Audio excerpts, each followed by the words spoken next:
My name is Gisele Gambi, and I have been a facilitator and business and life coach for the past 24 years. I'm on the Online Prosperity Show, and we just had an incredible conversation that I know is going to create so many ripples. So make sure you listen in.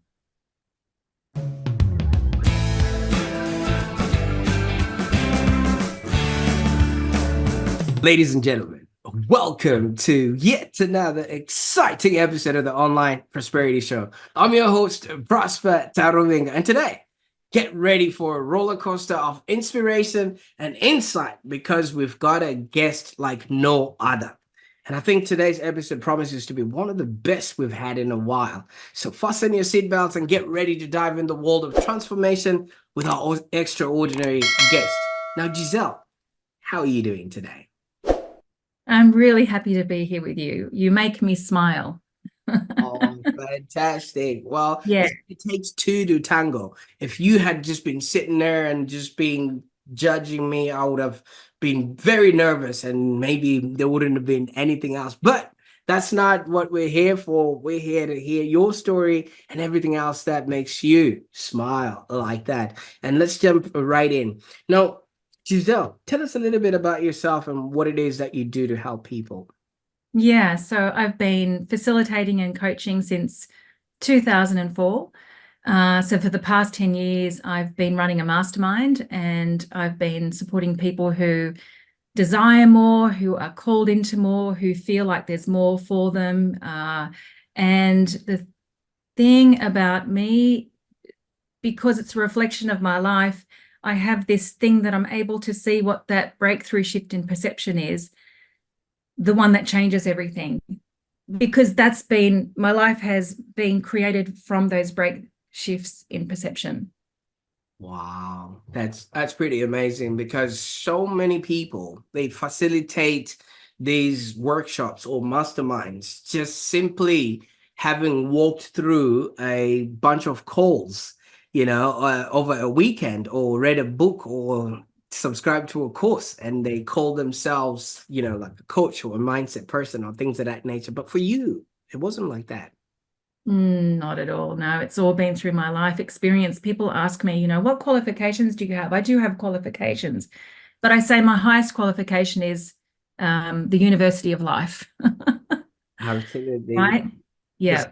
hard knocks. That's one thing that always puts people on the straight of and narrow. Tell us, what was the lesson? Yeah. Oh, well, there's been many lessons, but as often it is for people who start to open up, often it's a crisis or there's chaos going on in their lives that becomes the catalyst for that. So up until 1999, my career was amazing. I was working in human resources. I was human resources director for several five-star hotels. Never thought I would do anything else. In fact, I remember when I would facilitate orientation programs, I'd say, I'm going to be here until, whenever. Well, that wasn't true, because I was married to somebody else at the time. And then in 1999, I fell pregnant. And when I had my 18-week ultrasound, you're sitting in there, or I was actually lying down, just having had the ultrasound, and then you see the nurse going off with the doctor, and I just felt there was something, that ominous feeling. So we found out that our baby had what was called a diaphragmatic hernia, which meant that his stomach, he had a hole in his diaphragm and his stomach traveled up into his chest. And we then found a doctor, a beautiful, beautiful surgeon, who said if his lungs had formed by the time the stomach had moved, all that it would mean is that once he was born, they would operate and move the stomach back down, close the hole, and everything would be okay.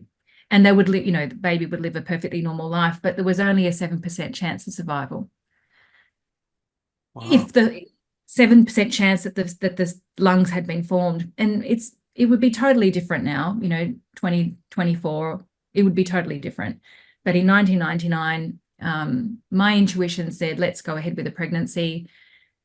I gave birth he was operated on when he was 9 days old, and his lungs hadn't formed. So he was put on life support from the moment he was born. And 9 days old, he was operated on, and then 11 days we took the life support off. And in addition to that, my marriage was a very unhappy marriage. I married someone who emotionally abused me and physically abused me. And the version of me back then was someone who just accepted that. And I fell pregnant for the second time. And then when I was 3 months pregnant, my husband came home, my ex-husband, I should say, came home and told me that he'd been unfaithful. Not for the first time. And I had a miscarriage that night. And so that was a you know, I was very lost at that time of my life. And a few months later, I left him. And then in 2002, a very, very good friend of mine said to me, you need to do this personal development program. You need to do it. You need to do it. And I hate people telling me what to do. I'm a Taurus. It's like, don't tell me what to do. Anyway, serendipity had it that I was somewhere where the teacher was giving a talk. And I went to the talk, just instinctively. I went to the talk, and then I just knew I had to do the program. So I don't know if you want me to interrupt me there, because that's where the awakening starts. I don't know. Is there anything? Do you want me to continue, or? I really appreciate you telling us the story about your, was a son, right? Yes, Joshua. Joshua. Fantastic. I really appreciate you bringing Joshua to light here. Now, do you have a recollection of what the 9 days was like for you personally? Full of prayer, surreal. I was afraid. I was hopeful. I felt like it was like as if I was in another world, like a real bubble. And during that time, did you have any support around you to get you through what you were going through? I mean, of course, I had my family, you know, who were there, and yeah, I mean, I definitely felt supported. I didn't feel supported by the hospital. I remember the first night that I slept in the hospital, they put me in a room with other parents who had just given birth with their babies in their arms, and there I was with my baby, you know, in Life support. neo, whatever that, the ICU for babies. And my brother, who lives in the UK, called me that night, and I told him what was happening, and he got so angry. He called the hospital and had me moved to my own room so that I wouldn't have to, you know, have that around me. Again, I think it would be so different now. You know, 25 years on, I feel like the hospital system would be so different, so much more aware than back then. Yeah. And in that time, I mean, obviously, it's not a long enough time to have a bond or some sort of a relationship. What would you say your meeting was like with Joshua? When I was in hospital with him, Yeah. it was, you know, I'm a little bit embarrassed to say, but I remember, because I had a cesarean section because I had an emergency Caesar. And I remember when I was wheeled down to meet him for the first time, I was actually afraid to meet him, and I can't actually explain why. Even now, I can't actually explain why I was afraid to meet him. I feel like my connection with him has become, in a spiritual sense, has become so much stronger. It's stronger in his formless self than it was over those 11 days, because you know, in a way, those 11 days were survival. You know, I was in survival mode, literally in survival mode for him. So there wasn't a depth of presence in, you know, when you're in survival mode, there is not a depth of presence. Absolutely. Absolutely. So my bond, and I have a deep bond with him still for many, many reasons, which I'm sure will unfold throughout our conversation, is so much stronger now. And I mean, I even feel him here with us. Great stuff. Because at the end of the day, I'm supposing he had a message. Oh my goodness. Yes. And obviously, during what you were going through and what was happening, you know, it's a very difficult time, and I really appreciate the strength that you bring, especially telling this story. Now, your journey seems incredibly profound. Now, how did you then use, or maybe capitalize, or not capitalize, but use this sort of experience to lead you to where you are today? Oh, he was the initial catalyst for that. So when I went to this, you know, big personal growth program in 2002 to 2003, I went into a stream of consciousness writing. So I'd always been intuitive, right? Like even when I was in high school, I could always feel things about people, but I would never have defined it as intuition back then. And then when I was in this big program, they were using the word intuition. So it was kind of like, oh, that's actually who I am. I never realized that I'm intuitive. So I could orientate myself in that. And so I was doing this stream of consciousness writing, and I wish I actually had it with me now. I wrote pages and pages worth. It was Joshua that was speaking to me. Mm. And the significant bit for our conversation is that he said, and I've probably said these few lines, I don't know, 1,000 times since then. So he said to me, "You're here to ignite people's spirits and hearts. That's what you did for me. 11 days was all I needed. And now I do the same to you." And when I wrote those words, oh my God, the emotion was overwhelming, like I was sobbing. And those words, I didn't know what they meant in a practical way. You're here to ignite people's spirits and hearts. What does that mean? But I received them, and I knew that they had meaning. And they called me, and they called me so powerfully that in that moment, I knew that I had to leave my HR career.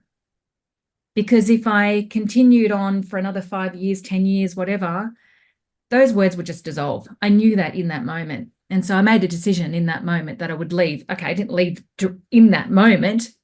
I left about a year later, but I'd made that decision that I was going to leave my HR career and create a situation where I could be with those words every day. And so I was with those words every day. I actually created a redundancy.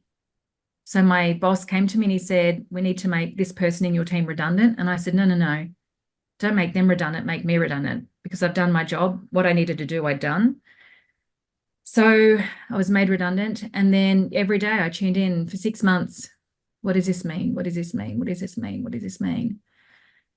And the first version of that was that I wanted to pass on the freedom that I had experienced within myself by doing this personal development program.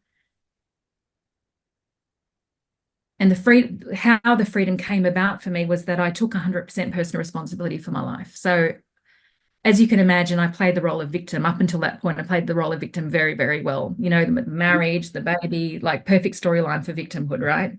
But you And had, I felt a victim. yeah, you had every right at that point, you know, at anyone who would have gone through what you went through. But I quite like the fact that you now went on and took ownership, because so many people would have just been, woe is me, Yeah, and I can't even face the world right now. But you yeah, jumped in, and now you're helping other people to want more, be more, and have more. yes. And see, the thing, I might be a little bit controversial now. It's okay. So my freedom came from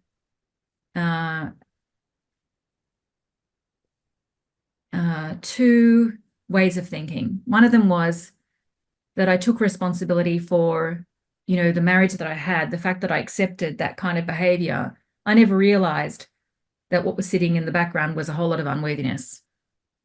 I didn't know that, but it was sitting in the background, all this unworthiness, which then again creates the perfect storyline of a husband who turns up with me like that and that I accept it and nobody knows about it.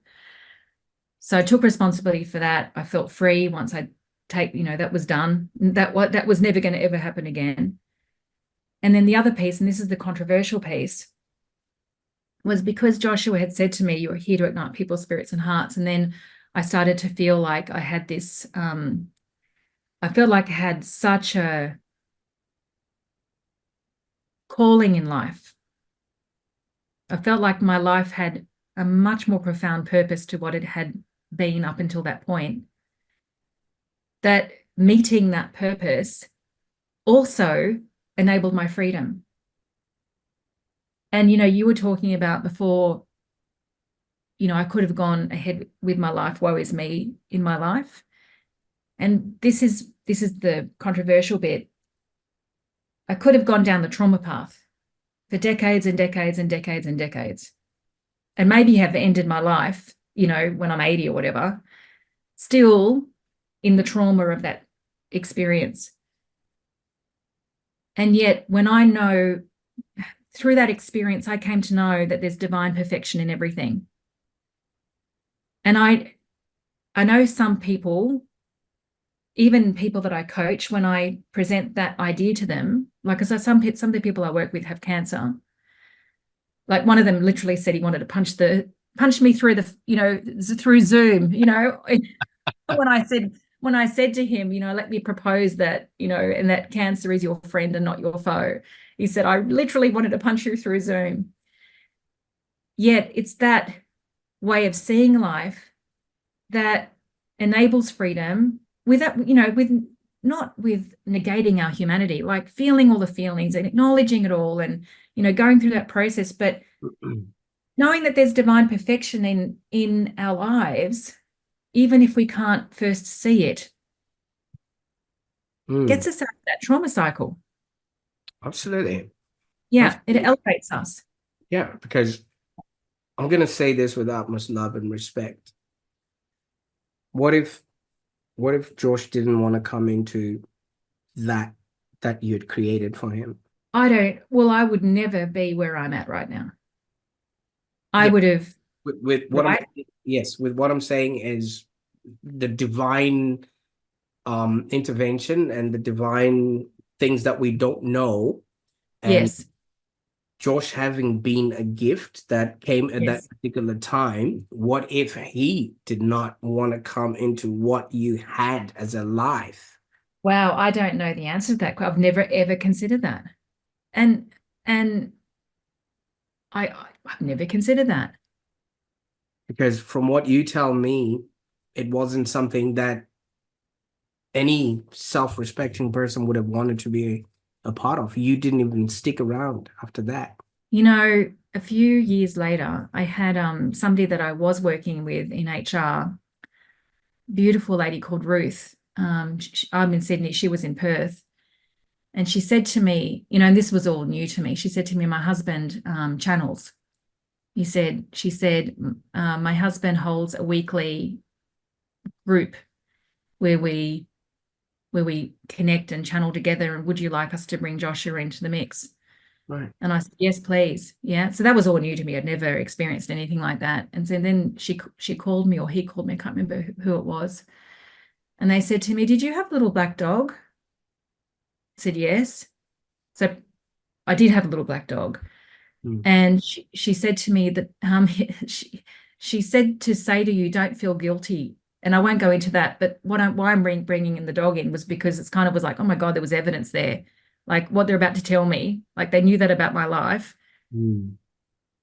So what Joshua said was to them to tell me was that he'd never experienced unconditional love before in his lives. And he chose me and my ex-husband. to show him unconditional love, that we would birth him despite, there only being a 7% chance of survival. And so he received that unconditional love, and then he didn't need to stick around. That was done for him. Wow.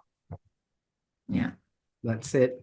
So some things we have really no control over, but I'm really happy that, there was a silver lining to all of this. So what did you went on and do?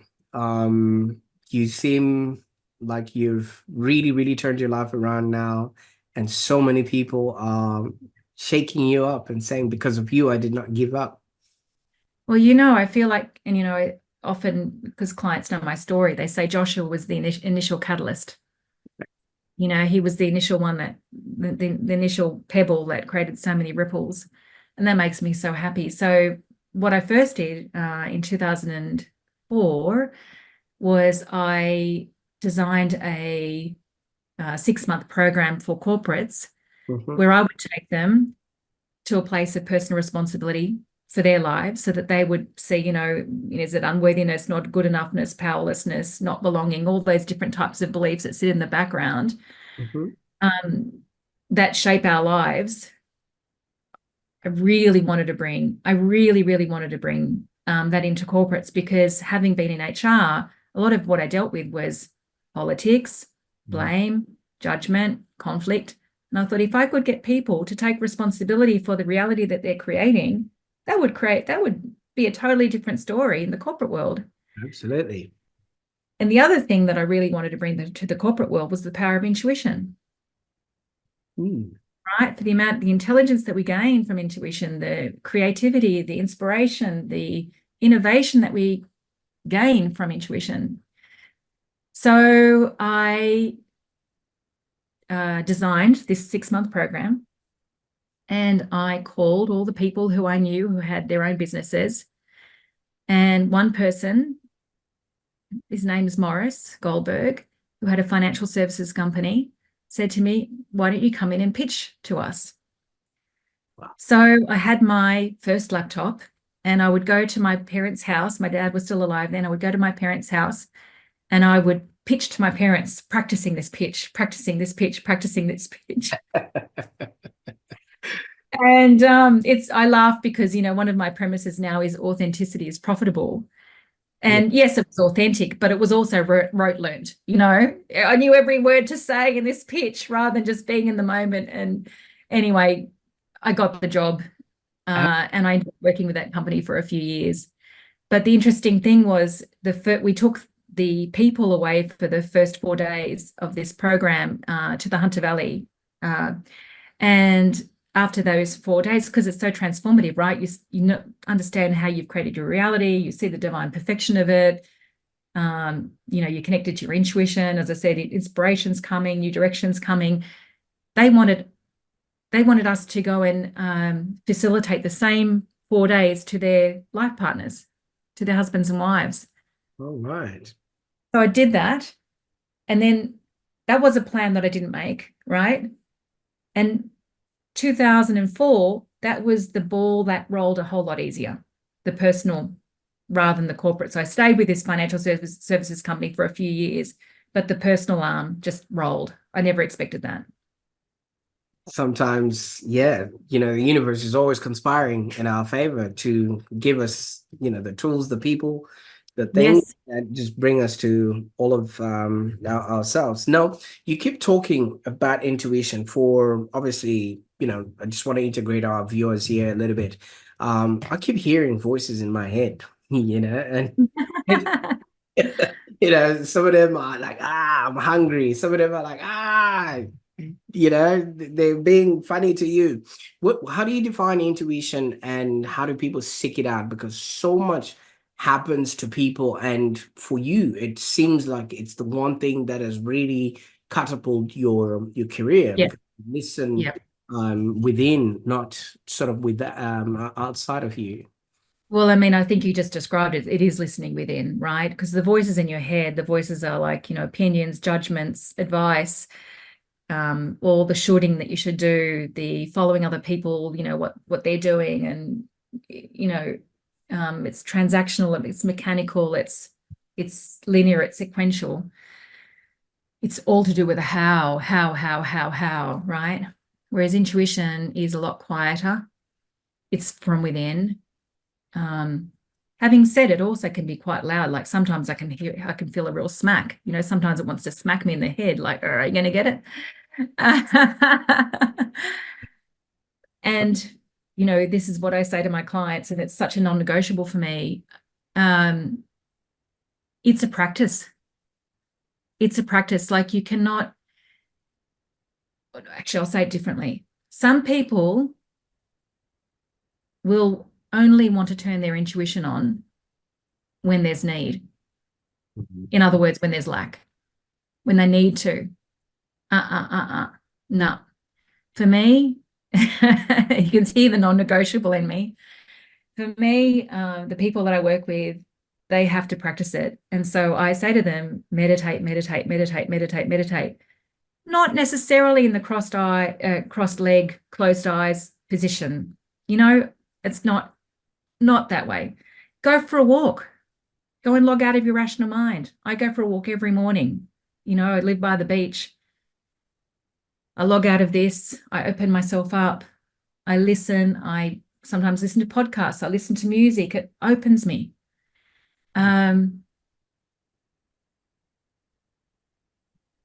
Writing, journaling, and of course also closed eye, you know, meditation. And I practice a form of any of those every single day. Yeah, absolutely. Because there's Right? so much that comes at us, screens, people's opinions, life, and everything else. And now you don't have that discernment of which is my actual true north and everything else, and what is just garbage. So I can imagine. But you've got a program, the Untapped Abundance program, and Yeah. it really sounds incredible. I mean, you mentioned that a lot of people just want to tap into meditation when they're in lack, but you're talking about abundance. So maybe, first of all, what inspired you to create this, and what do you hope our participants can gain from it? So I need to go backwards. Okay. Okay, so because it's a progression, right? Because this mastermind, the Untapped Abundance Mastermind, has literally only arrived in the last few months. Right. Yet I've been facilitating a mastermind for the last 10 years. So I'll go back to 2011. So 2004 to 2011, I delivered workshops, and I had a business partner, the beautiful male friend that said, you've got to do this program, you've got to do this program. When I had designed the 6-month program, he said to me, maybe I can come and support you, can come and hand out the leaflets and, you know, the brochures and do the teas and the coffees. I said, oh, that'd be great. And then we were still training with this teacher. And then I saw him facilitate a coaching session, and I looked at him and I thought, there is no way you're going to be doing bloody tea and coffee. You're going to be doing this with me. So he came on and we worked together from 2004 to 2011 delivering these workshops. And then it was time for us we were the David and Gisele show. And it was time for David to know who he is in his 100%, and for me to know who I am in my 100%. So we parted ways, you know, not from any conflict, with absolute love, which is, I think, a rarity when partnerships complete. Mm. Then I had my son Joel in 2006, and then I had my daughter Ruby Rose in 2011. So David and I have just finished. I've had my daughter Ruby Rose. Now, David was always the salesperson. He was the one that brought the people in. Now I was on my own. Uh-oh. Oh, I lost my confidence. And at the time I made silly decisions, but in the long run, they were perfect decisions. So I partnered with other people. And then I started to hire consultants, marketing people, experts to tell me how to show up. So this is 2011 to 2013. You know, and this was when I'll never, ever, ever forget being in this corporate boardroom with the marketing consultant. You know, he was all very, you know what I mean, just Suit up. all suited up and, you know. And he looked at me in the eyes and he said to me, nobody will ever take you seriously, Gisele, with the way that you present yourself and speak.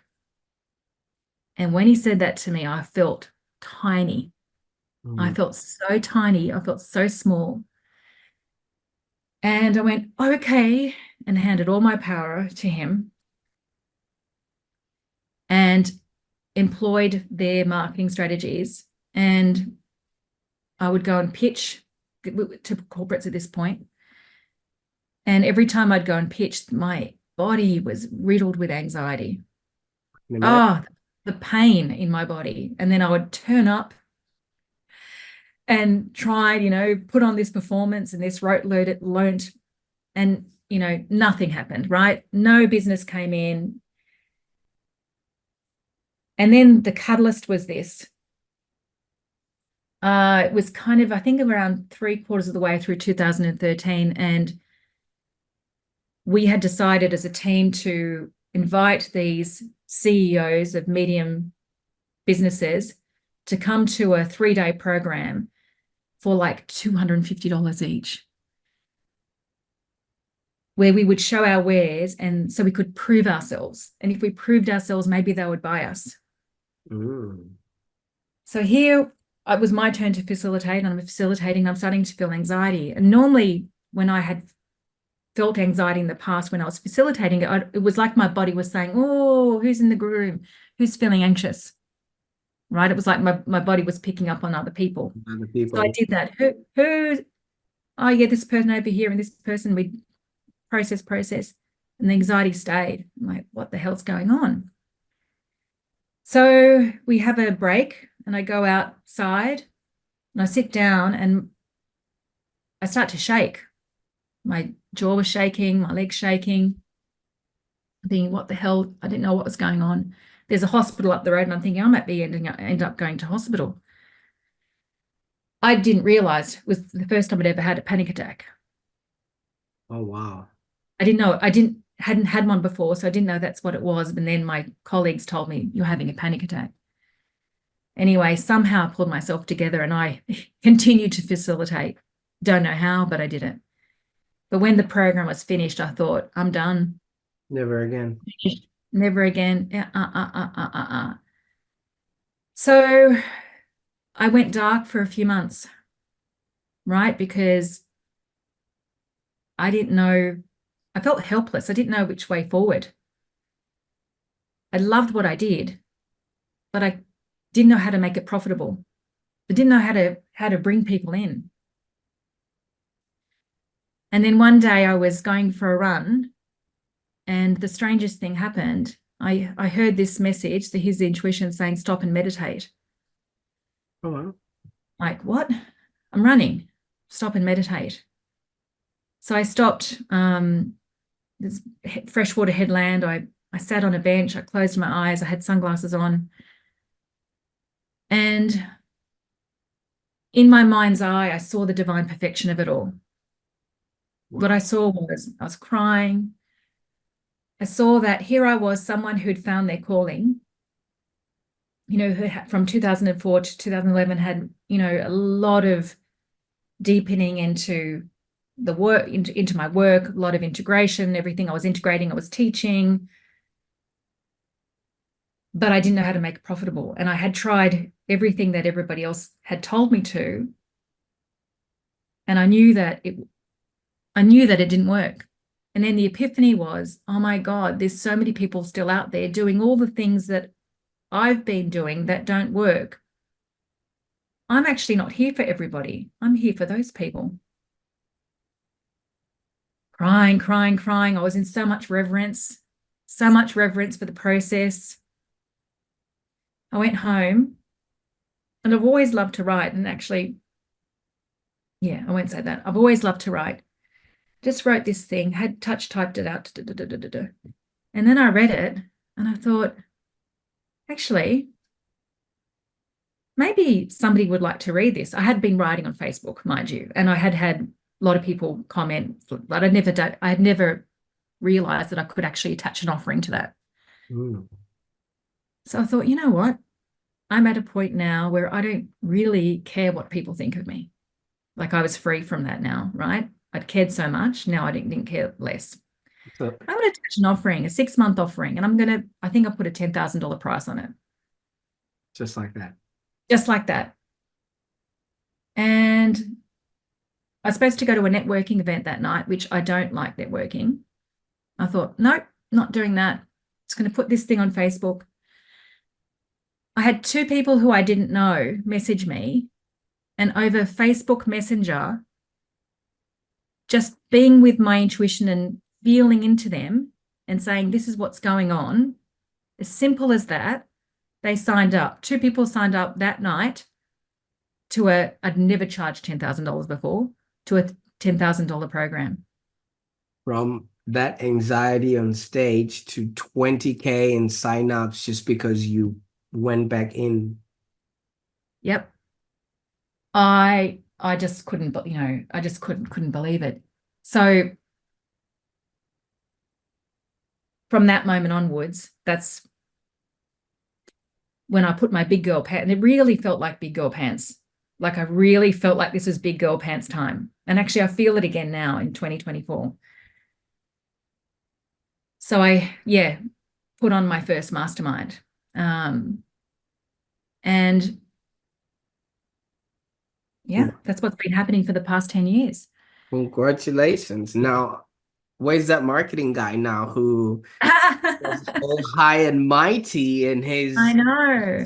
suit in his glass office and telling you to feel small? I know. But you see, when things like that happen to a lot of people, it's like a seed. You might have felt like you were being buried, but you were actually being planted. Because Yes. had that not happened, had you not been put in that position for you to actually feel what you felt, you wouldn't have actually then had the reason to want to, go and be introspective and fantastic. Now, this is one of the things that I usually say, that if you're going through something in life, be sure to pay attention, because one day you'd have a good story to tell on the Online Prosperity Show. Because That's awesome. so many people are going through stuff and they Yeah. actually think, wow, this is one thing that could literally, obliterate them. If you would have gone through that panic attack, if you would have reclined into your shell, in 1999, we wouldn't have experienced this Gisele that we're speaking to today. No.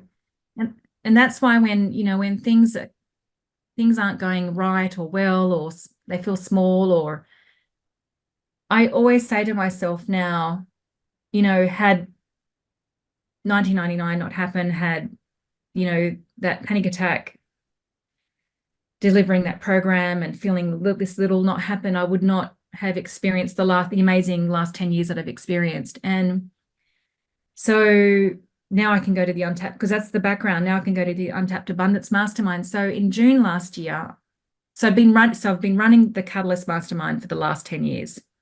Then in June last year, I can't feel the energy for it anymore. I don't feel it. So I say yes, I surrender. And clients are finishing up with me. I do have a new program for graduates, people that I've been working with for a while. So now my energy goes there. But in terms of the one program that's been my main income, or really my only income source, I let go of. Right. Well, this is not the first time you let go of your HR career.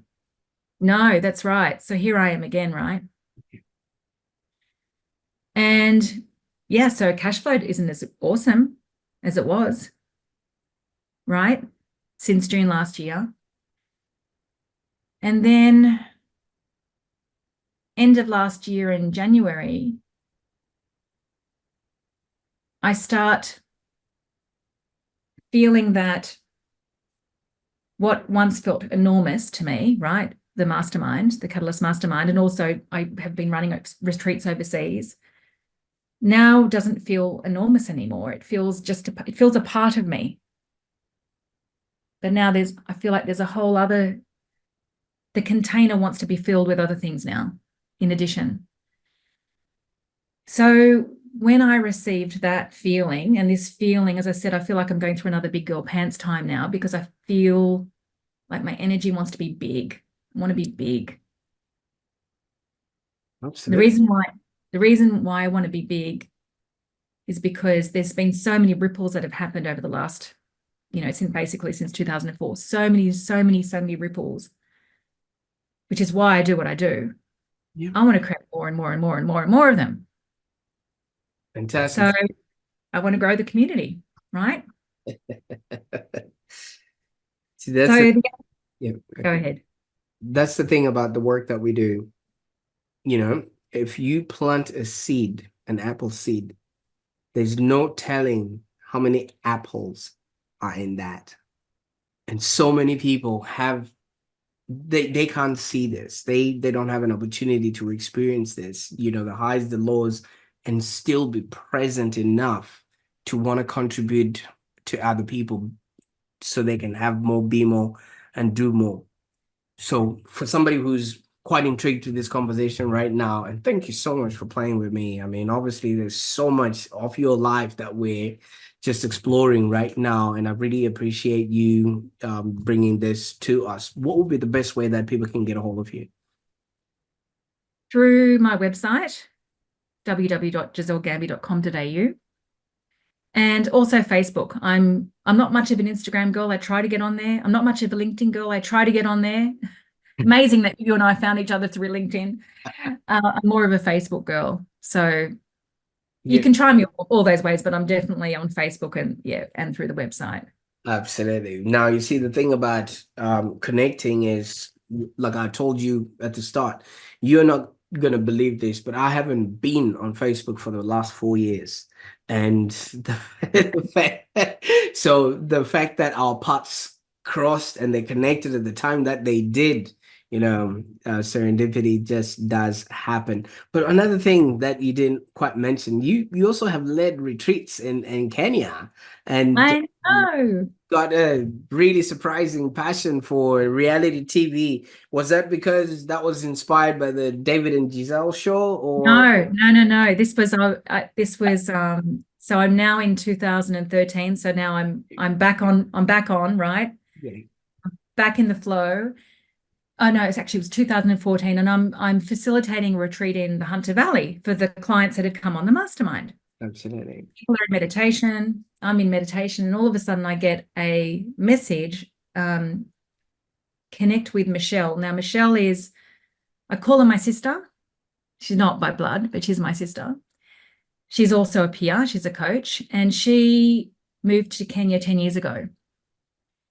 So I write to her and I said, I just got this thing where you and I have to speak. So we got on the phone after the retreat had finished. As soon as I had heard her voice, I said, I knew what it was then. So we're going to co-facilitate a retreat in Kenya. She goes, yes. And so November this year will be my 5th time in Kenya. Wow. And Kenya has my heart. Absolutely has my heart. Absolutely. Well, November is the 11th month. Mm-hmm. Make it special because Joshua was here only for 11 days. Oh, yeah. Nice connection. Absolutely. So there could be something there as well.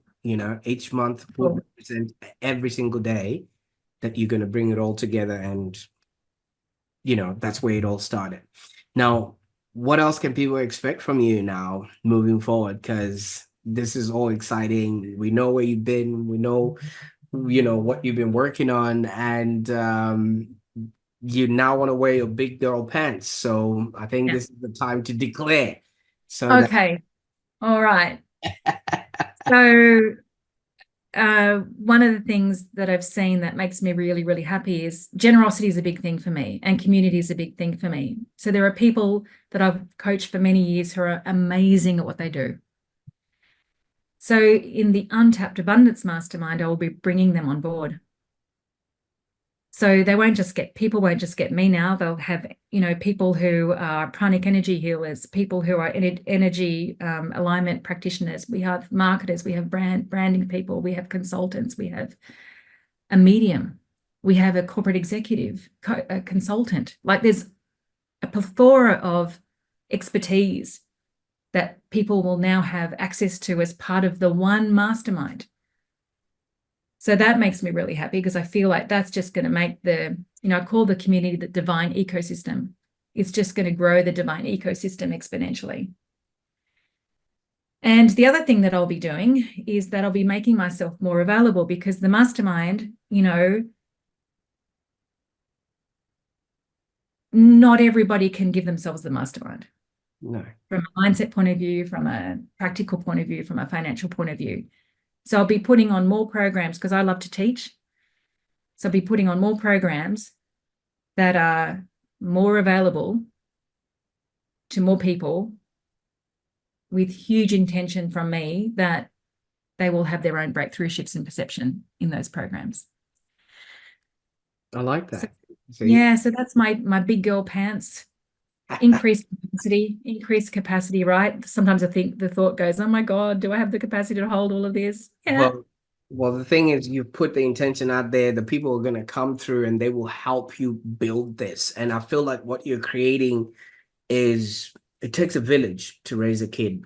All right. So if you are going to be putting people through this mastermind, you're having them learn from all these other people with different modalities, which literally puts them in a position to now go on and be leaders in their own right, be leaders in their own family, be leaders in their own lives, and so that they don't make a mess of it, because so many people are just going through life without that pattern break, which actually puts people in position to lead. So I can't wait to see the ripple effects of all of this, because I don't know, maybe indulge me, because while I was talking that, I just thought of something. You go to Kenya and places like that. I don't know if you've ever heard of what's called a rite of passage. Yeah. All But right. tell me more. Right. So a rite of passage basically for us, I'm from a little bit down south from Kenya in Zimbabwe, is when kids get to like the age of 13 to 16, they're brought in to the village by the elders, and then they're proverbially tapped on the shoulder and they're told it's your turn to lead now. So they're taught everything they need to learn, which is basically health, wealth, relationships. And when they come back from that, they go through the village on their way home. So they would go through a cobbler, a carpenter, a baker, anyone with a different profession, so they can learn something from there, and then they decide what is my profession that I'm going to do later on in life. So they come back and an apprentice or somebody who's ready to take on their next stage. And what that does is it creates a shift in somebody's life, right? They're no longer a kid. They're now an adult. So they think, learn, act, do, feel, behave like an adult. They're now involved in adult conversations, and they no longer throwing tantrums or spitting the dummy, because now they have to think and make decisions. Right? Whereas a lot of people, maybe in the first world, just go straight through in life, where they go to school, go to kinder, go to high school, marry their high school sweetheart, maybe go to university, get a job, get kids, get a job, another job, maybe get made redundant, retire, and then they die without having that pattern break in there. Now, I want to throw this at you. Yep. You had your own rite of passage For sure. in 1999. Yes. I was wanting to joke about this, but you take it the way you wanted to. Yeah. Josh was your rite of passage. Oh, I would think that that is what happened to you, and from there yes. you came Yes. back. You came back an adult. Yes. Yes. And now you're creating that for others. Maybe you can Yes. comment on that, and then we can conclude the show. Yes. Well, I came home to myself. That's how I would put it. And really, everybody that I work with comes home to themselves. And they have to go through the process, right? Like there has to be bumps along the way, and there has to be grit along the way often. I mean, everybody that I've worked with hasn't had a smooth ride. It doesn't always have to be hugely traumatic, right? But there's some grit there. And to welcome it.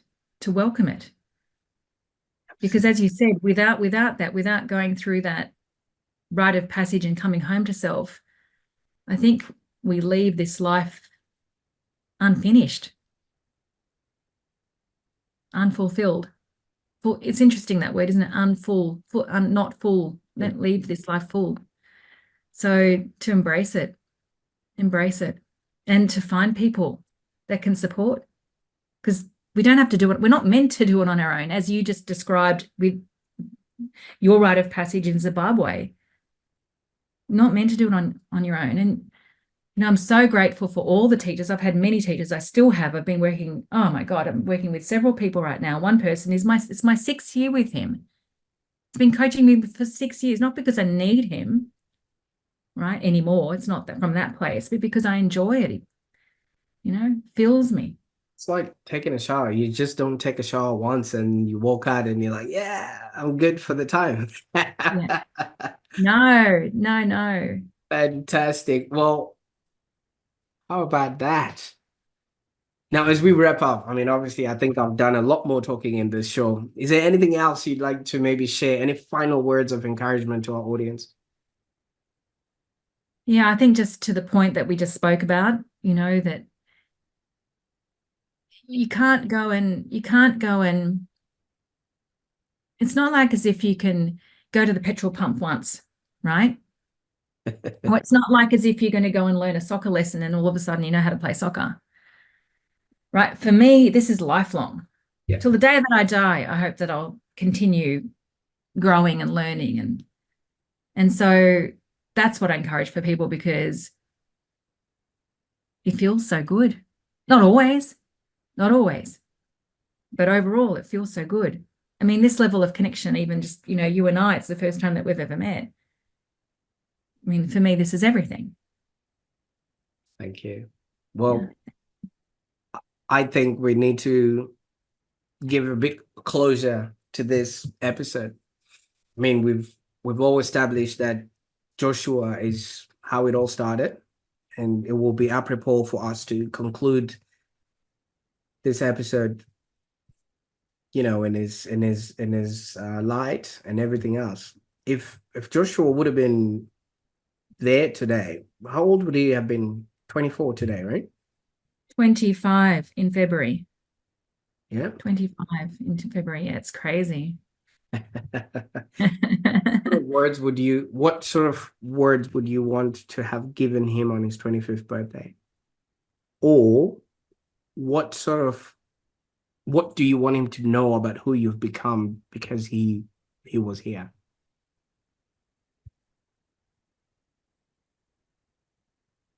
I think I've become the light that he was for me. And I have continued to pass that light on. And then the people that I've passed the light on have passed the light on, who have passed the light and have passed the light on. So that's what I'd want. I mean, I feel like he already knows that. As I said to you in the beginning, I feel like he's here. So yeah, I'm very grateful. So grateful. So grateful. Absolutely. Well, ladies and gentlemen, that concludes yet another insightful episode and enlightening conversation with Gisele. I know this one would have been a bit heavy for a lot of people, but with the grace of what Gisele has given us, this is something I don't think you'll be able to find anywhere else. So if you're craving a lot more insights and inspirations like this, be sure to actually just watch this episode again. Maybe share it with a friend who's going through stuff, or just subscribe, because you never know what you're going to come across on this particular channel. And remember, we have more episodes packed with wisdom and transformative journeys that, are going to be coming along the way.